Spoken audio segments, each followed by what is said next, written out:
Hello and welcome back to the Everything F1 podcast. Joining me, Sean, this evening to preview the Spanish Grand Prix because they're coming thick and fast in the middle of a triple header. Well, coming to the end of a triple header now. Are Coops. Good evening, Coops. Hello. How are you? I am good. We also have another ginger bearded man in James. How are you? Yeah, good. Thanks, mate. How about yourself? I'm very good as well. Thank you very, very much. And Amy, welcome back. How are you? Yeah, I'm doing good. Excited. Excited for Spain. We are Everything F1. If you haven't already, do check us out on all socials. You find us on Facebook, IG, X, and Threads at Join F1 or on TikTok at EF1 Official. You can also find us on YouTube, where we are currently live streaming, as we do with all of our podcast episodes now. So, hello, people on YouTube. If you'd like to get involved in the conversation, share your comments and opinions with everything going on, join us over there on YouTube. Hit subscribe and ring the bell notification to get notified whenever we're going live. And just by hitting subscribe over there, you will go into our competition for a Lego Speed Champion set when we hit 500 subscribers. So head over to YouTube, Everything F1, all one word, and hit subscribe over there. We'd also like to thank, as always, our fantastic sponsors, theraceworks.com, for all of your F1 and motorsport merch needs. Head over to theraceworks.com and use our code EF1 at checkout for 10% off site wide. Now then, the Spanish Grand Prix is this weekend. Let's have a quick look at the track. Of course, it's the Circuit de Catalunya, Barcelona, 4.657 kilometers in its current layout without that stupid chicane at the end, and it'd be a 66 lap race. So, Amy, I'll come to you first. Back into the podcast. Welcome back. Straight away, what are your thoughts on the Circuit de Catalunya? Is it a popular one with you? Are you excited for it genuinely, or is it one of those ones where it's kind of we accept it being on the calendar, but we're going to miss it when it's gone? So I actually quite enjoy it, but not from the racing perspective. I quite just enjoy the atmosphere of that race weekend. Mainly because I'm massive. When I was younger, anyway, I was huge into Fernando Alonso. Still kind of am. So I feel like it's more about the driver build up, and especially nowadays on social media, I just think it's a really nice build up weekend. In terms of the racing itself, it's not one of my favorites, but I also don't think it's awful. I think there are worse tracks on the calendar. It'll just be interesting to see how this weekend unfolds, especially as there's not been a lot of like different winners over the years, and hopefully we can get a McLaren winning. I'm gonna put my money on Lando, but you never know. You do never know. Coops, come on to you then. This has not always been the most competitive race in history. It's the one, obviously, it's the track that they used to do an insane amount of testing at. And since 2016, only two drivers have won this race. Can you guess who they are? Oh, is it Lewis Hamilton and Max Verstappen? It is Lewis Hamilton and Max Verstappen. Congratulations, Odd. Lewis Hamilton. And yeah, I'm not that smart. It's because Sean mentioned it before we started recording. So just so you It's a know, peek behind the yes, curtain. See the There. right It's a up peek for behind the that. curtain right there. I can't take credit for that. I even let you have it though, but I Yeah, I appreciate can't the honesty. but I just can't. I can't. So what do you make of the Spanish Grand Prix? Are you sad that it's going to be leaving next year for whatever that we're going to call the Madrid race? Okay, if it was leaving for another decent track, fine. But have you seen the map of the Madrid track? So no, I'm not impressed. I'd rather have a slightly boring Spanish Grand Prix in Catalonia because it's a track, it's a proper track, than a kind of weird, chaotic Madrid Grand Prix because it's such because of what they've done with it and stuff. I mean, I may be wrong. Maybe next year and it's a great track. Maybe Madrid is good, and maybe Catalonia gets themselves a reprieve and stays on the track on the calendar. Don't know, but yeah, for what it's getting replaced with, not impressed. No, and we spoke about it a couple of weeks ago that the preview lap in a simulator, I think it was Autosport put it up, Yeah. was so rubbish they crashed in the They lap were all over the they ship. uploaded, Yeah. which does not bode particularly well. It did not look like an overtaking track at all. So we can only just live in hope that it's a little bit more Vegas than Singapore in terms of some overtakes. James, what are your thoughts on the Circuit de Catalunya? Does that layout change help? Do you think? We've also seen, Imola, not usually a track for overtaking, particularly good race this year for one reason or another. So what are you looking forward to this week and what are you expecting? Yeah, I definitely think the track layout changes has helped. I think they've been able to follow much better, follow quite easy, not easily, but been followed well through that final corner, and they're not accelerating away from each other like they were in the that should final chicane. So I must admit, I quite like Barcelona. I must admit, I think I've liked it more since I started driving on like F1 games and things with a wheel. I feel I've got much more affinity with it. I think actually no, I can understand why people are driving this track. But I think it could be an interesting race because I think it's similar track layout to Imola. Medium to high speed corners. It's going to be hot, so I imagine it's going to be a two-stop race as well with the softer tyres they bring in this year. So I think that should add a nice dynamic to the race. And I think when there is that bit of strategy, we saw it in 2021 with Verstappen and Hamilton. When they have that two versus one stop strategy, it always creates a bit of action. But I think obviously there's only really one natural overtaking spot into turn one. I'm not a huge fan of what they did with the final, the back straight. They sort of created it's a little bit longer, but it's that sweeping left hand. I don't think that quite creates that much overtaking opportunity compared to the sharper hairpin they had, which I preferred. So, but I'm quite looking forward to it. I think it could be, but it's hard. It's always easy to say it's going to be a better race than Monaco because obviously we went through a bit of chaos and things and that. But I think I'm expecting a decent fight between the McLarens and Verstappen, I must admit. And I think it will be a two-stop. I'm always hopeful for a two-stop. So, yeah, I'm looking forward to it. I will miss it actually. I think it's one of those like stalwart tracks that's just sort of kind of what Formula One is synonymous with, and I don't like how they're going towards more street circuits. I know Madrid is sort of half purpose built, half street, which feels a little bit Frankenstein's monsterish. But no, I'm looking forward to this week. I think it could be a good race, and it should be a tight battle between the front runners. I think that always makes it exciting.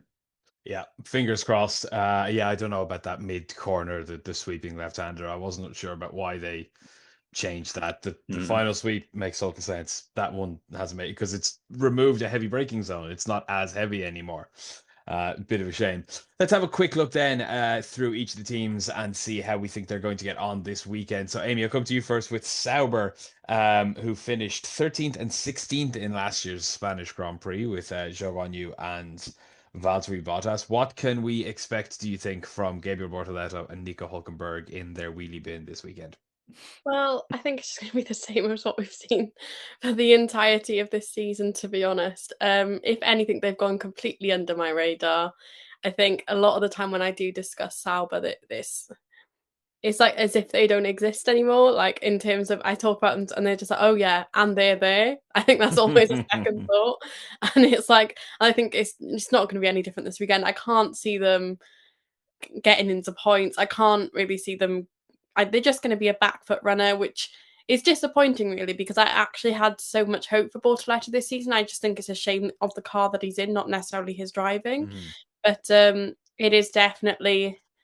It's not been great so far, and I don't think Barcelona's gonna magic anything up for them, unfortunately. No, it's certainly not. I don't think so. And this year, obviously, it hasn't been the testing ground.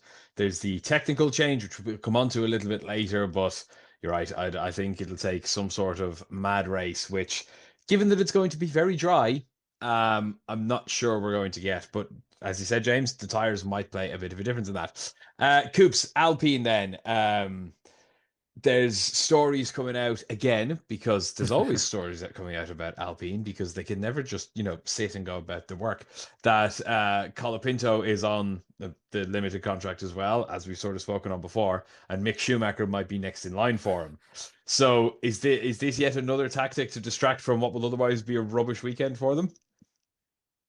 I just don't think they know what they're doing, to be honest. I think it's the real world version of me trying to play Formula One manager on the computer because I really don't know what I'm doing. And just after 5 races, I get bored and decide, oh, let's see what happens if I put this driver in. Exactly the same. It's weird. I've seen a quote as well there that, what's his name? The saviour that came in. Oh, the de facto leader. His name just escaped me. Briatore. Yeah, sorry. His name completely left my brain there. I've seen a tweet that he says that Alpine will be on the grid next year. I don't know what name it'll be called, but there'll be a team on the grid next year. I mean, that's not surprising. They have a Concorde contract. They sort of have to be. Yeah, but they don't need to be called Alpine. I mean, technically he's right, but they could be named something else. Alpine Benetton Renault or something. I don't know. Well, they're currently BWT Alpine Formula One team, so they could literally be called whatever they want at this point. Yeah. They have Could have they any worse have been called Racing Point. yes, they could. They I'd love they're that. I'd absolutely love that. their new racing suits for this weekend do have a big bullet point on them that looks like the old Racing Point logo. They are celebrating 70 years of Alpine cars this weekend, which is a cop out if ever I heard one, considering that Alpine cars didn't exist for about 22 of the last 70 years. But would just, let's leave them at it. They have also copied the white jumpsuit, the white race suit look, because that worked so well for Ferrari and McLaren. Yeah, that's just It's not going to make the car any faster, though, is it? No. And you've got Pierre Gasly, who was forgetting there's other cars on the track in Monaco. And you get Colapinto, and the least we say about Colapinto at the minute, the better. Well, the one thing you could say about Colapinto is he is a Formula One driver at the moment. That's pushing the term. Yes, it is. But he is driving Formula One cars each weekend at the moment. At the moment is the really key phrase there. Yes, it is. I mean, yes. Technically, if I downloaded F1 2025, I could say I'm driving Formula One cars every weekend. Which I have done, and my wheel is right here, and I have been doing so. And I still set lap times quicker than the Alpines, so just saying, Briatore, do you want to give me a call? I have no money, but throw me in for the banter. Let's move on then to RB.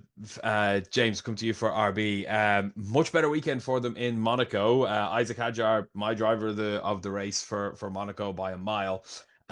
First points of the year as well for Liam Lawson. So they're on an upward trajectory. They strategied correctly for I think the first time in their entire history. So they're on an upward curve. We could maybe expect some good things from them this weekend.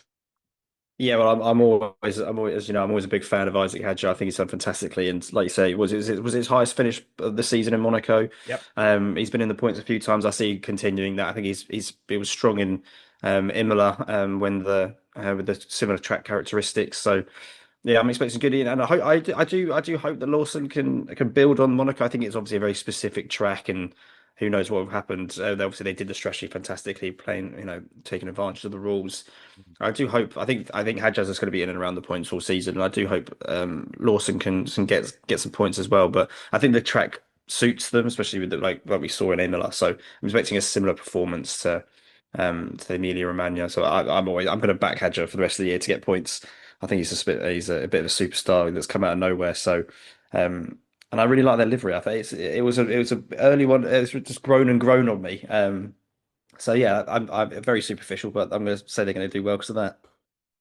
Yep. Well, fingers crossed. I completely agree. I have been extremely impressed by Isaac Hadjar. He came into the season as the rookie that, even having watched Formula 2 all of last season, he's the one I knew the least about and maybe had the least expectation for. He was finished runner-up to... And he was quite... I feel like he's always been quite rash in the feeder series. Like in F3, F2, he's always had a bit of a reputation of being a bit of a hothead and making a few errors and crashes, which we just haven't seen at all this year. So obviously, apart from the formation lap in Australia, but we'll forget about that. Yeah. No, he flew right under the radar. And again, he only missed out in the championship last year by a couple of points. It was very close to himself. Stalled on the grid, didn't he? At the last race, which is horrendous. But yeah. But he still committed this season under the radar until he spun it on the formation lap. Not the start you want, but my God, talk about getting your entire year's worth of bad performance out of the way before your season even starts. He's been excellent ever since. Yeah, so long may that continue. Amy Haas, a bit of a weird one, I think. When they've been good, they have scored a chunk of points, but the rest of the time they have been crap. Is the story of their season so far. I think it's fair to say. Hulkenberg has a 7th place finish in Australia. Behrman has an 8th and 2/10. And then the rest is middling at the very back of the field, being disqualified or retiring. Will Spain be any better for them? Absolutely not, probably. My best guess, but I think especially with Haas, it's been the same story over and over again, and it's actually really sad for them. It's just like, even for years now, they've just not really, like, the last time I can remember a proper Haas moment in the last few years would have been K-Mag's pole, like back in Where was it? Brazil Yeah, 23, Brazil, was it? ages ago. I was like, so they've just consistently been bad. But I think the issue with them is if they can pull off it some weeks, why are they changing things as well? That's what bugs me about them. They seem to be constantly changing things all the time, and none of it is working.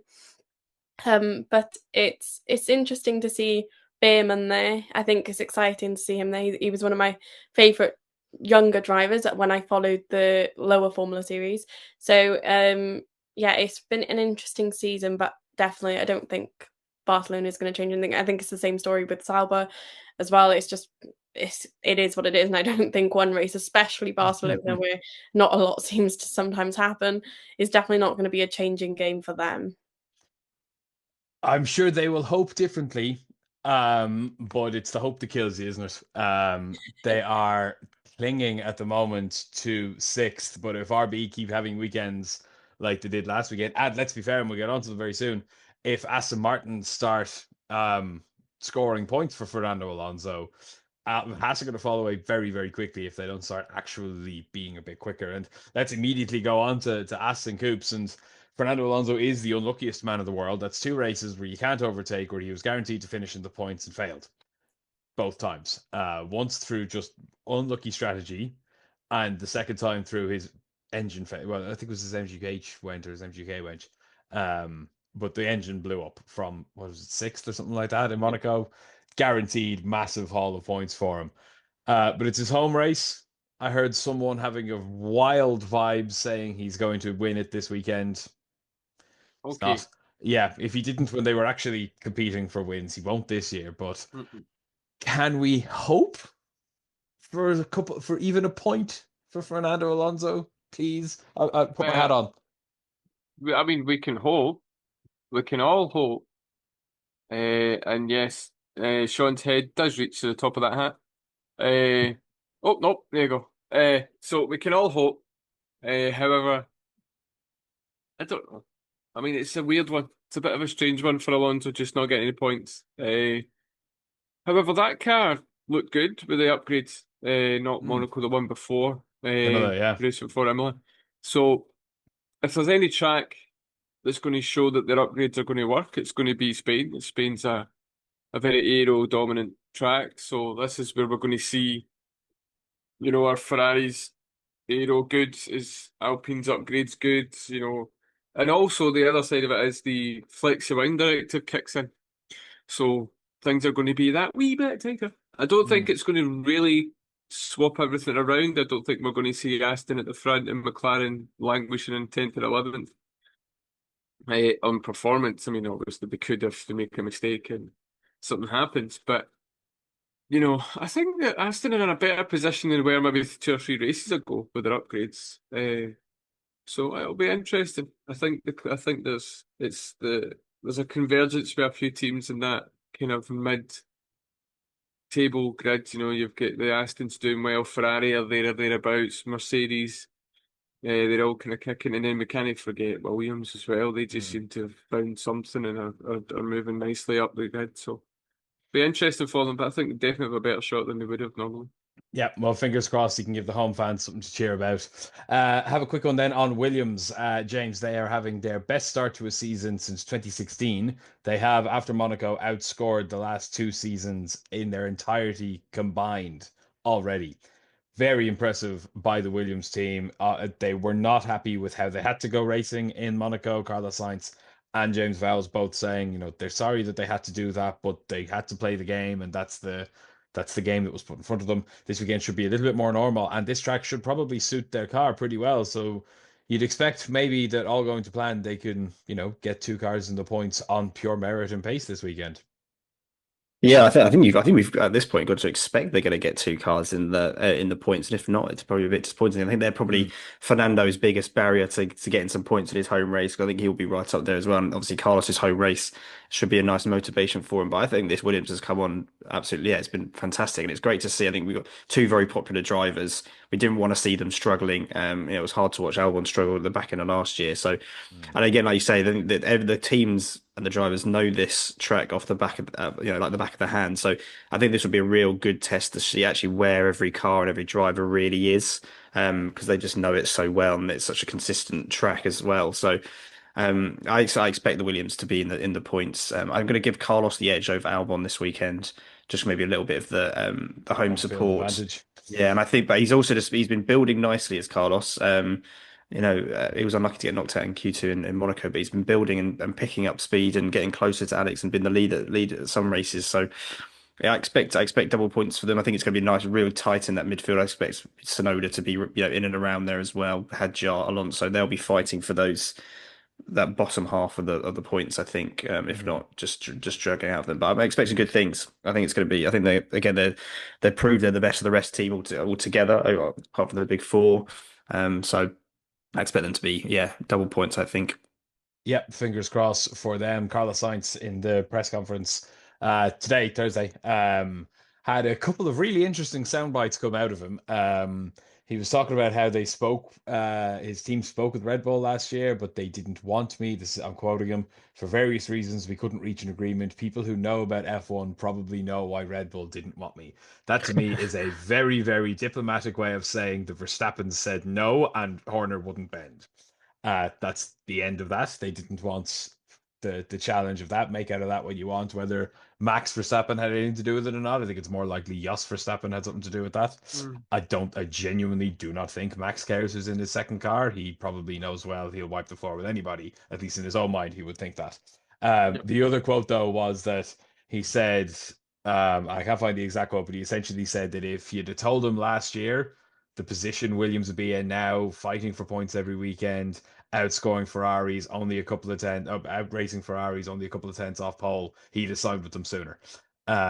So he seems genuinely happy in the Williams, and he must do when he's breezing past the guy who took his seat in Ferrari every weekend. And speaking of, let's move on to Ferrari, because Amy, while it's not been the rosy start to life in Ferrari that I think people were a little bit naive to expect it would be, just putting the cards on the table there. Lewis signed for next year, hoping they'd get it right. I think he knew that this year was not going to be particularly easy. But at this point in the season, he does have more points than he did with Mercedes last year. So it's not all doom and gloom, and they were quick. Well, Charles, at the very least, was right on the money in Monaco. So Spain's a bit different, but will we see something out of him? Rumors suggesting that this technical directive, which we'll explain in full detail a little bit later, might favour them more than anybody.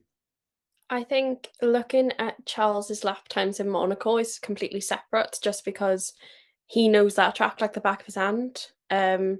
Monaco for him is a different race altogether because he is just naturally quick on that track. I think he could have given him a slow car and he still would have been competing. And that's why I think he was up there, not necessarily because the car has been quick. And that's why I don't really think they'll be as competitive as people think they'll be this weekend. I could be completely wrong, and Ferrari could whack it on pole, but I don't know. For some reason, there's something within the team that I'm just feeling it's not. I'm not really a Ferrari fan anyway, but a lot of my friends are, and it's just coming across as they're not really Ferrari anymore. Like, a lot of my friends have been saying, oh, it just seems like every week there's something new, something different.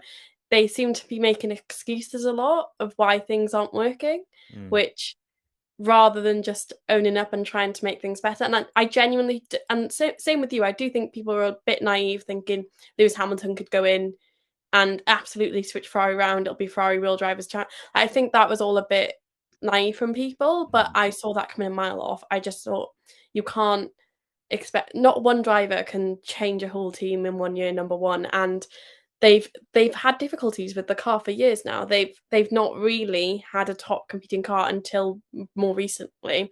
And even this top competing car they just need that little extra push to be proper top competing and to get that notch over the McLarens and over the Red Bull.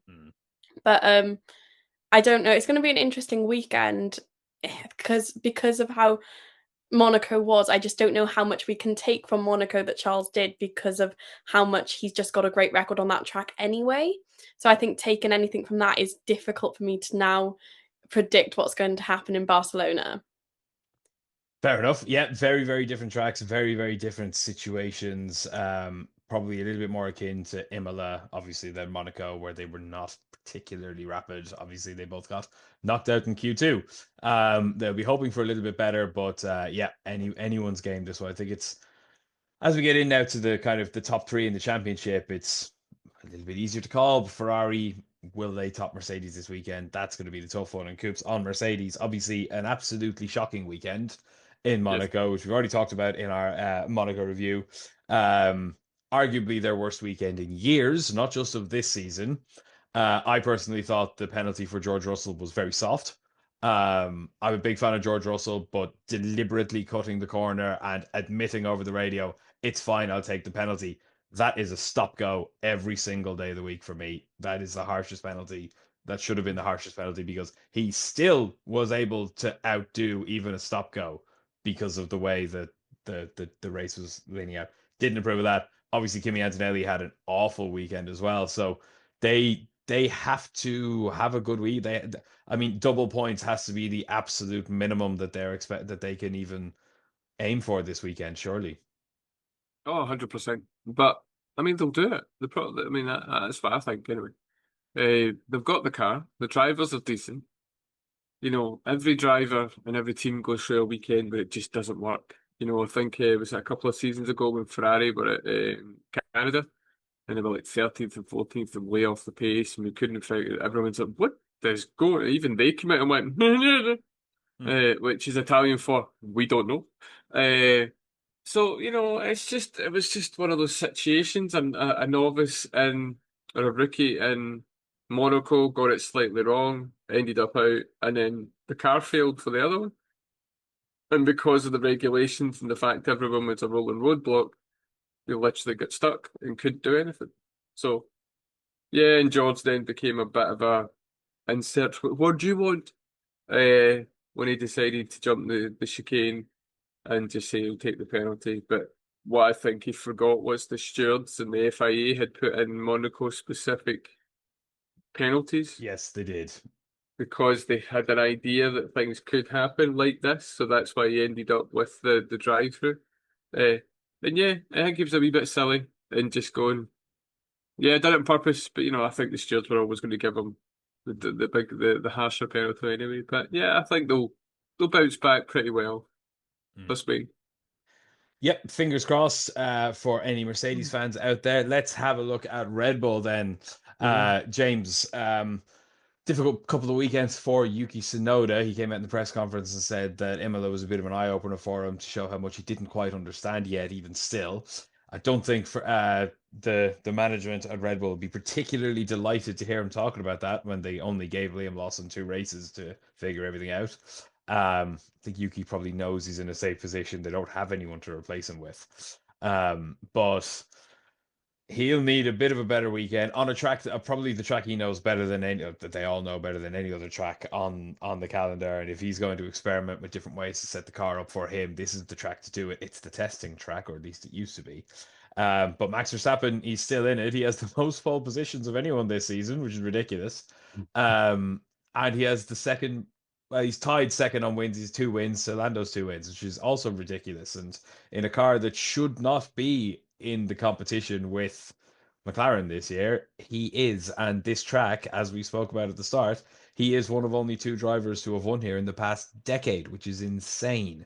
So where do you see Red Bull filtering in this weekend? Yeah, but I think for Max, I think he's going to be right up there. I think we look at the circuits that have been similar characters to Imola, Japan. I know Japan was a little bit different. Obviously, the McLarens were probably faster, but they just couldn't get past him. But he still stuck it on pole with a great lap, which we know Verstappen he can pull those laps out pretty much every week. So I expect him to do something similar, if not take the pole this weekend. I think he's going to be right up there. We'll see how much the technical directive makes a difference. I must admit, generally, I don't know if it will do, but I think he will be right up there. And I think Tsunoda, we just seen, I think, what is it, back end of the points, to a 10th here, 9th here. I don't know if he's really got any higher than that, which is obviously disappointing for him. But like you say, I think this track they should know, but then it's the same for everyone. Everyone knows this track really well. So I think we just have to, with Tsunoda, just have to see what happens. But I think Max is going to be right up there, if not fighting for the win. We'll just have to see if I think obviously McLaren's tyre wear, we keep talking about they're being able to go longer, and Spain is historically a very hot track. It would be hotter than Imola, so that could obviously take into account. But it's hard. I think we need to stop saying that Max is not in the title fight, or this car, whatever it is not quick enough. Because I think him in this car is quick enough, and we have to sort of take the two Red Bulls as sort of two separate cars. I think at this point, because I don't think Tsunoda is going to get to his level. And I think Verstappen's just going to be thereabouts the whole time. He's going to be a nuisance this week. I think to McLaren's. I think McLaren's are going to be, he's going to be in and around it, and McLaren's are going to be annoyed that he's just sort of pestering them. They might do an interesting strategy or something like that. He's just going to be there and thereabouts. And I think he could win the race. He could very much win the race. I think this track suits him, suits the way he drives. So it's going to be an interesting one though. But I think he's going to be, Verstappen's going to be right up there. And I think Tsunoda will get points, but no more than 4. No more than 4, right? That's Yeah. interesting. That's a very specific prediction. It's 8th and down. That's Yeah. why I was, Coops, note that. Would remind you of that one. Amy, then let's chat about McLaren. Obviously, this weekend, this new technical directive is coming in, and I promise I will explain it as soon as we've gone through the teams. But Red Bull have been okay. Christian Horner has been loudly saying that McLaren are going to lose all the time in the world with this technical directive. And then Zach Brown and Andrea Stella, the people who actually know what they're talking about when it comes to the McLaren, say this won't affect us in the slightest. I don't think it will. I'd love to know your thoughts on that. And then obviously this weekend is set to be very hot. And McLaren seem to have a secret weapon to keep their tires cold. So as James said, is this going to be a little bit more like the McLaren we saw in Miami, where as soon as they get in front, they will vanish? I'm hoping so. But no, it's definitely going to be an interesting weekend for them. I think Lando just coming back for a win. I think that's been very significant for him. To win in Monaco, one of the best things you can do as a racing driver, and that's going to give him a lot of confidence going into Barcelona. And I would not rule him out. Piastri's been quick. He's like full stop. Piastri's been quick throughout the entire season. There is absolutely no question about it that he could be up there, and he's probably Lando's biggest competition and their teammates, which is incredible for the viewership, but not necessarily for McLaren. But again, in terms of internally at McLaren and how they're structured and how they work, I don't think any external issues will defer them from what will happen, just because I think McLaren have proven again and again, even with staff going in and out the door, that they can cope with that as a team. I think they cope with it a lot better than some other teams have, and I don't see why that would affect their race going into I just can't really see it. I think they were set on one thing. I think Zach Brown's very clear on what he wants from both drivers, and I think the drivers know they've got one job, and that is to get the car to the finish line and hopefully P1 and P2.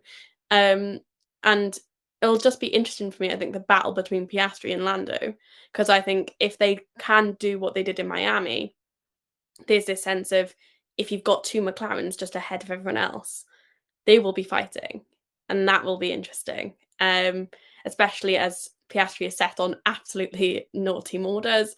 He listens, but there's no number one driver, and he is very firm in that. So it would definitely be interesting from that perspective. But I do think they're going to have trouble with Max. He's won it here. He's also a strong driver at the minute, and probably their biggest competition. And it's also wary. I think they need to be wary a bit of Charles Leclerc and Lewis, and also George Russell, to be honest. He's been a standout under the radar type driver all season, and he could just come in and swoop something. So I think they've got to be cautious, but I do think they have a good chance this weekend. And I do think if you are a McLaren fan, you should be thinking quite positively about what could come out this weekend. But again, it's Formula One and anything could happen. But with the way we've seen in Miami, I just think this could be a track where they could go with it and go off. But it all depends on qualifying and whether they get into that front row, in my opinion. Yeah, I think you're right on that one. Good time for Lando to have set a new track record at the hardest qualifying track in the world coming into this weekend. I think Oscar might be... he's a robot, he'll shake it off, but as we said, the robot showed some weakness last weekend. He hit the wall no fewer than 6 times throughout the course of the weekend in Monaco. That is go Tiffy levels of Slow down a bit there, Oscar. It was a bit ropey. He's very, very lucky, and I think the skill on that was that he didn't wipe out in Monaco. So I think of the two of them, if we're talking about like form and momentum, I think it's fair to say that Lando coming out of this triple header in general, he's pulled the gap from 16 points to 3. Basically, if a McLaren is going to win this weekend, whoever wins this weekend leads the championship going into Canada. It's that close again. It's back into game on. Anyone who was saying after Japan and Miami, oh, Lando's cooked, the championship's over, clearly has never watched Formula One before. I'm not sitting here saying Lando's going to win the championship. I'm saying this is going down to Abu Dhabi and it's going to swing up and down like this all season. Before we get into the technical directive, then just a couple of quick comments from some of our viewers on YouTube. Thank you all very much if you're tuning in. If you haven't yet, head over to YouTube, Everything F1, all one word, hit subscribe, hit the notification bell so you know when we're going live. We stream all of our podcasts live now because we really, really want to get your insight and input into these conversations as well. So head over to YouTube, tune in live to the podcast episodes if you can, and share your own comments and thoughts. You're coming from Ian. Thank you, Ian, saying Alonso hasn't been himself since his trainer passed away. That's an interesting take. I'm sure that has certainly hit him.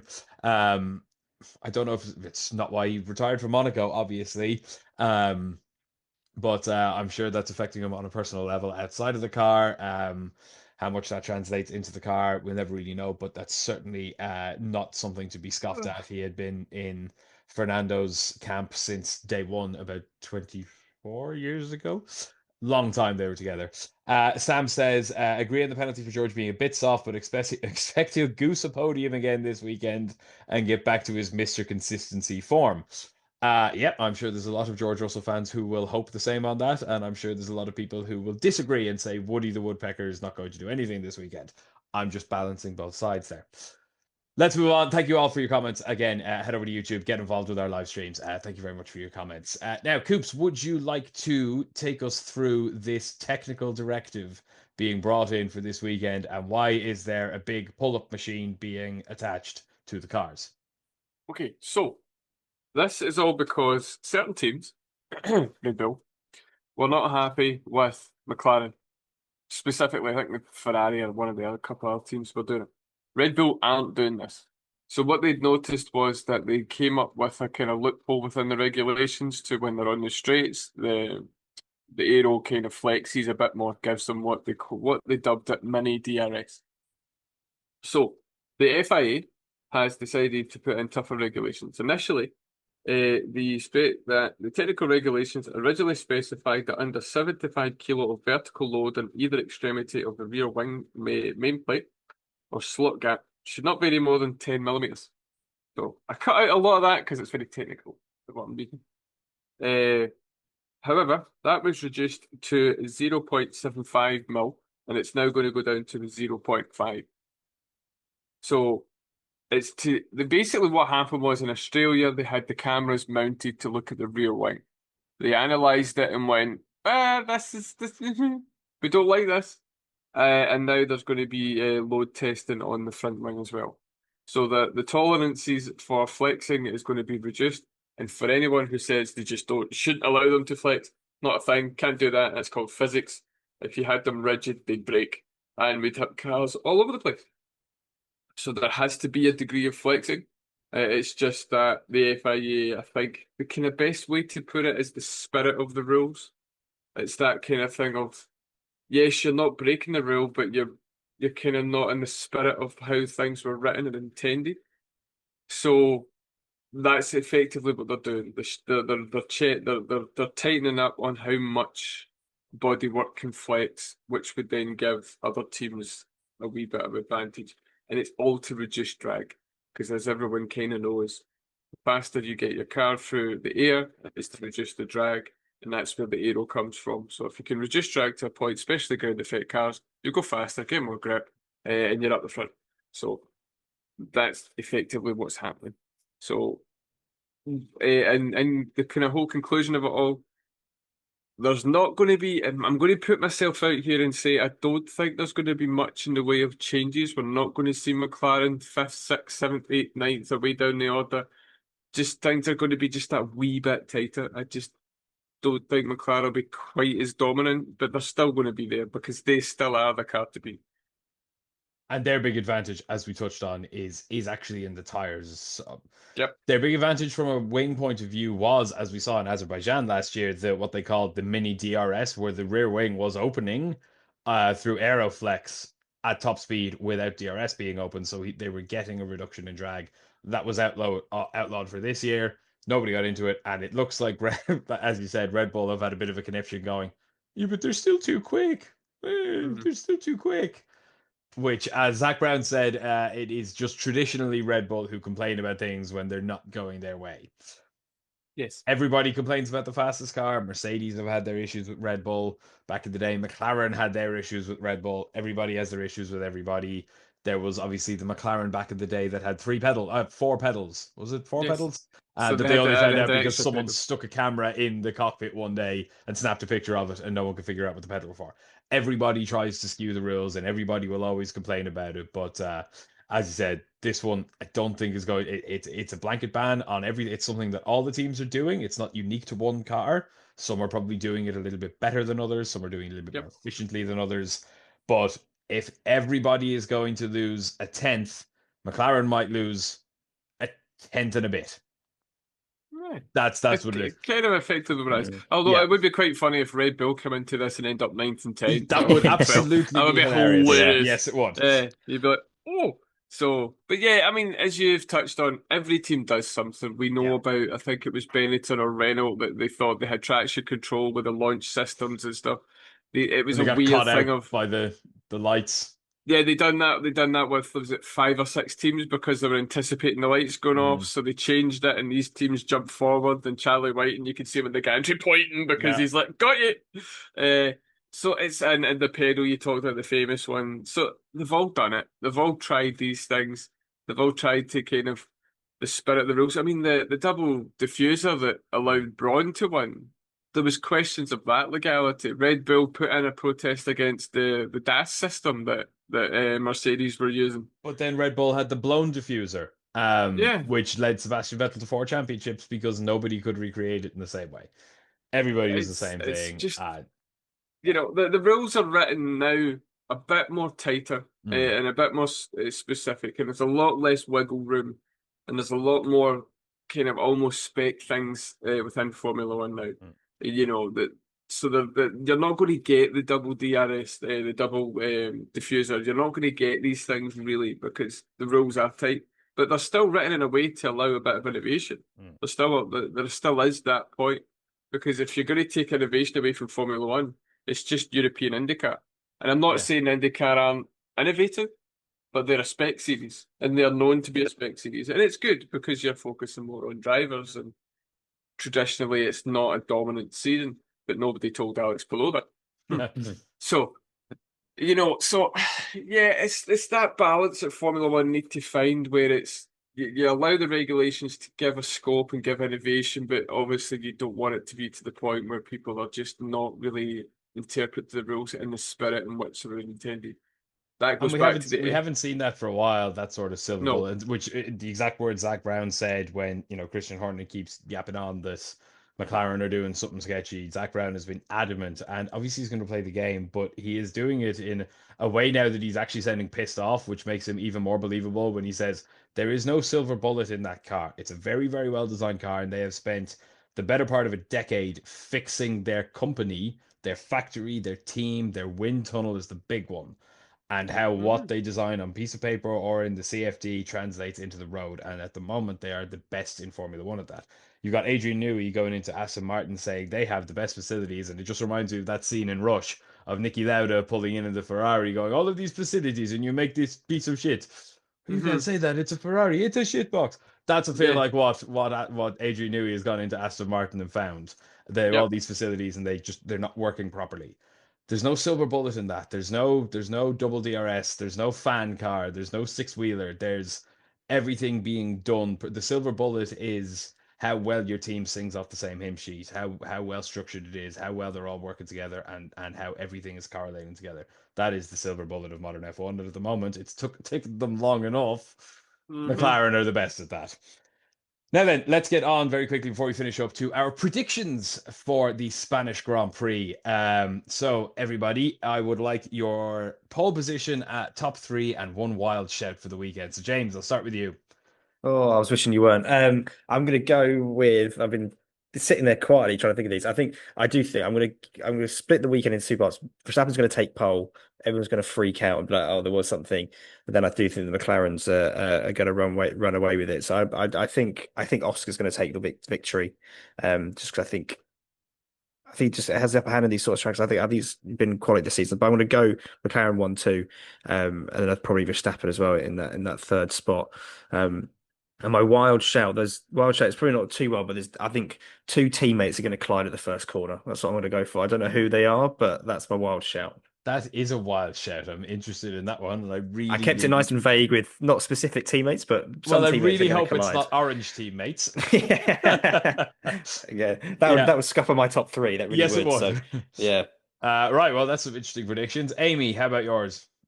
Mine are actually really similar. I'm gonna put Norris though on pole, just because I think he did an amazing job in Monaco. I think he's really wanting it at the minute. He's very dangerous to look at. Piastri. So I think it's going to be a pole to win for Norris. I think Piastri will be second, and I do think Max will be third. I do for my wild one. I think it's not really that wild. I think Fernando Alonso will get around P6. Okay, I'm all for that. Coops, let's have yours. So for me, probably I'm going to go Charles Leclerc. I'm going to have a bit of fun for pole. That's my wild card as well. Because I think it's about time that we see Charles do what he's known for in Formula One, and I think right, let's just go out there. Probably not going to happen, but I'm going to have some fun. So I've killed off two. So I'll just put that there, and then I'm thinking I'm probably I'm going to go Piastri, and then I'm going to say Piastri, Norris, because it's just McLaren's weekend, I think, and I'm going to go George Russell because we're going to have this conversation next week and go, he was 15th the last I checked, and he turned up at the end, he was third. So I'm going to go with that. Very good. And before I give mine, I'll read out Ian's, who's commented again on YouTube. Thank you very much, Ian, for your engagement. Ian says, Oscar for the win, Max on pole, comes home second, Lando third. Very interesting. So an Oscar, Max, Lando top 3. Max is going to lose pole position to Oscar. That's interesting. And his wild card is Alex Albon in P4, which is an interesting shout. I like that a Not lot. totally out the door. Yeah, No, not at all. And I'll give you mine. So my pole position, I'm going to go Max Verstappen pole position as well. Like Ian, I think Lando's going to beat him to the win though. With Oscar in third. I know we've all been very generic on that, but he is a 3-horse race this season, and those are the 3 horses. My wild card though is that both Spanish drivers finish inside the top 6. Woohoo! Love that. Yeah, best of the season so far for Sainz and some points Get for some Alonso. points for Alonso. For Alonso. And give that Spanish crowd something to sing Catalonia off to in style. I think that would be incredible. I don't know if Fernando won. He won't, but he might. There was a wild prediction I heard, but that won't. So there we go. That'll do it. That is this weekend. I will get you the times now for the Spanish Grand Prix this weekend. Another lovely European mid-afternoon race. So practice 1, UK Ireland times these, of course. Friday 12:30 for practice 1, 4 o'clock for practice 2. Saturday practice 3 is at 11:30. Qualifying then is at 3 o'clock, and the race is at 2 o'clock on Sunday afternoon, which is lovely. It is set to be quite warm this weekend, so I don't think we expect any rain. Those softer tires might play towards a 2-stop strategy. We can live in hope. There's no mandatory one. And by all accounts, there won't be one for Monaco this next year because it didn't really work, but there certainly won't be one in Spain. But let's hope that somebody does something a little bit different, and we might see more of an Imola than its traditional Catalonian Grand Prix. That'll do it for us. We'll be back next week with our review of said Spanish Grand Prix. But until then, thank you very much to Coops. Thank you. Thank you very much to James. Thank you very much. And thank you very much to Amy. Thank you. I've been Sean. We have been Everything F1. Go check us out on all socials. You'll find us at JoinEF1 everywhere except TikTok, where we're at EF1 Official. Check out our website, everythingf1.com, as well for daily news and articles. There's also feeder series this weekend. If you weren't watching Formula 2 last week, it was a bit mad. I'm very sad about it because Alex Dunn caused a. It was all him. Yeah, I'm very got sad. greedy. I'm very sad about it. He's got himself a 10-place penalty for this weekend, which means he's going to win from 11th twice. I'm calling it now. That's another hot take. Yes, another that's my hot next take hot take. If you haven't been watching Formula 2 this year, honestly do. It's fantastic. And I promise I'm not just saying that as a big biased Irish fan. Lots of sport this weekend. Check out everythingf1.com. You get all the daily news and articles on all the series up there. Check out our sponsors, theraceworks.com, for all of your F1 and motorsport merch. Use our code EF1 at checkout for 10% off site-wide. That'll do it for us. Enjoy the Spanish Grand Prix, and we'll chat to you next week. Bye. Bye.